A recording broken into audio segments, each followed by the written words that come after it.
Hi friends, welcome to our channel. ఈరోజు ఈ వీడియోలో ఎంతో టేస్టీగా ఉండే మినపగారెలు ఏ విధంగా తయారు చేసుకోవాలో ఈ వీడియోలో చూసేద్దాము. దీనికోసం ముందుగా ఒక 1 గ్లాస్ మినపప్పుని ఒక 4 అవర్స్ పాటు నానబెట్టి పెట్టుకుందాము. ఇక్కడ మనకి మినపప్పు అనేవి కంప్లీట్గా నానిపోయాయి. ఈ విధంగా నానిన తర్వాత వీటిని వాటర్ వంపేసి ఒక మిక్సీ జార్లోకి మినపప్పుని తీసుకున్నాము.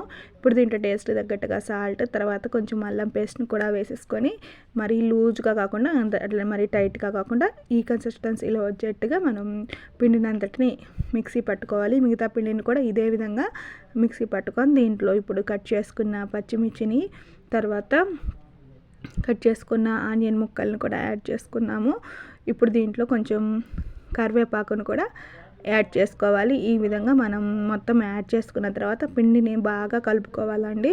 ఇక మనం పిండిని ఎంత బాగా కలుపుకుంటే మనకి వడలు అనేవి ఎంత బాగా వస్తాయి. ఇక్కడ చూడండి, మనం యాడ్ చేసినవన్నీ బాగా కలిసేట్టుగా ఈ విధంగా మొత్తం కలుపుకోవాలి. ఇవి కలిపేలోపు మనం వేరొక సైడ్ డీప్ ఫ్రైకి ఆయిల్ అనేది పెట్టుకోవాలి. చూడండి, స్టవ్ మీద డీప్ ఫ్రైకి ఇక్కడ ఆయిల్ అనేది పెట్టేసుకున్నాము.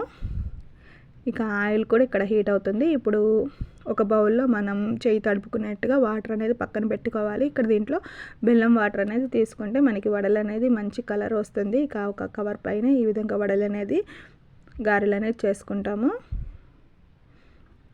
ఇలా ఇక ఈ వాటర్లో తడుపుకొని మనం చేసుకుంటే మనకి గారెలు అనేవి మంచి కలర్లో వస్తుంది. ఇలా చింతపండు వాటర్ కానీ, లేదంటే మజ్జిగ కానీ, లేదంటే ఇట్లా బెల్లం వాటర్ కానీ వీటిల్లో కలుపుకుంటే మనకి గారెలు అనేది మంచి కలర్లో వస్తుంది. అంతే అండి. ఈ విధంగా మిగతా గారెలను కూడా ఈ విధంగానే రెడీ చేసుకోవాలి.